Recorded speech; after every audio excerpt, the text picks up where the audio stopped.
Bonjour à tous, bienvenue dans le cours complet Power NTA. Voici la vidéo d'introduction. Tout d'abord, nous allons parler de Power NTA. Voyons ce qu'est Power NTA et pourquoi nous l'utilisons. Power NTA est un agent de transfert de courrier. C'est pourquoi il s'appelle NTA. NTA signifie agent de transfert de courrier. Il est utilisé pour l'envoi de courrier en masse et a été développé par Sparost. Lorsque vous visitez le site web de Sparost, vous pouvez le trouver ici. Mais pour l'instant, Power NTA a été racheté par cette société. Donc, à l'avenir, si vous souhaitez obtenir une licence, vous pourrez l'obtenir sur ce site, car sur le site web de Sparpost, les licences Power NTA ne sont pas vendues pour le moment. D'accord. À quoi sert-il ? Il est mentionné ici que vous pouvez envoyer des millions d'emails car il possède de nombreuses fonctionnalités. Il existe une fonction de rotation d'adresse IP. Il offre un contrôle étendu. Vous pouvez afficher des détails avancés. Il dispose d'une console de gestion. Vous pouvez y consulter les journaux et d'autres informations. Vous pouvez afficher les signaux et d'autres détails. Vous pouvez effectuer une surveillance facilement. Il est personnalisable, ce qui vous offre un contrôle étendu. Vous contrôlez la rotation informatique. Vous pouvez ajuster les limites d'adresse IP et d'autres paramètres. Vous disposez d'un contrôle basé sur le domaine pour configurer les paramètres de chaque domaine. Vous disposez d'un contrôle du feuille pour gérer le nombre d'emails à envoyer à Gmail et la durée de conservation de ces paramètres.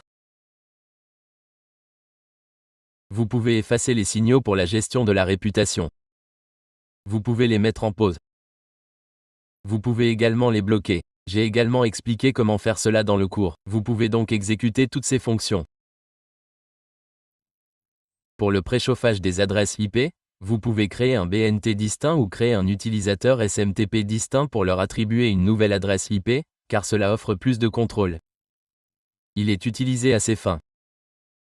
Vous pouvez voir ces fonctionnalités ici.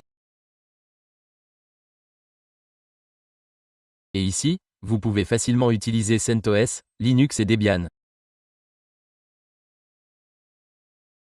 Ces cas d'utilisation sont répertoriés ici. Les agences de marketing l'utilisent. Les fournisseurs de services de messagerie l'utilisent. Imaginez des utilisateurs à grande échelle en e-commerce.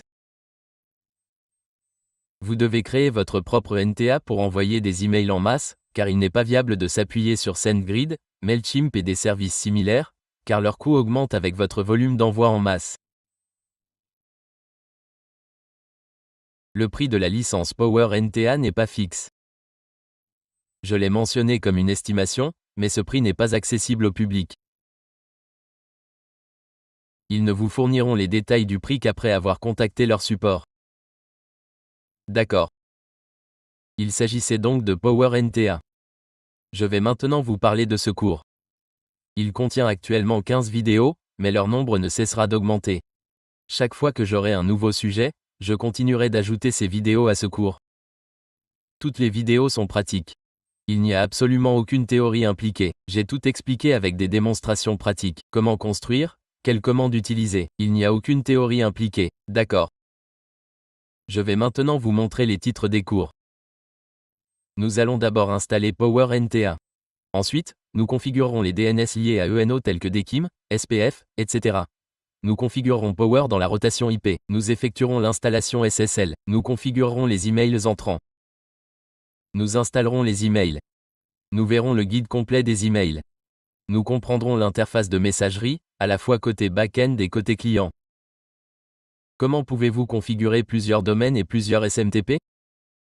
Nous allons explorer le panneau de contrôle de surveillance web dans Power NTA. Nous allons examiner le préchauffage du serveur et les livraisons spécifiques aux feuilles, les optimisations et la manière dont vous pouvez les contrôler.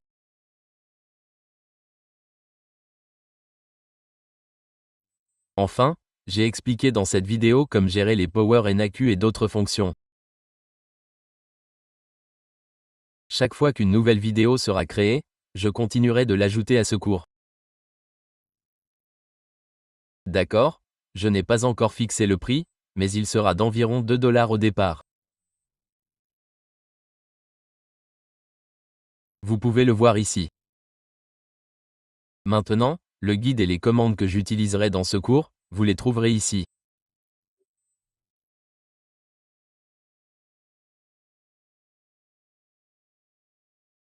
Vous trouverez également son fichier HTML, d'accord?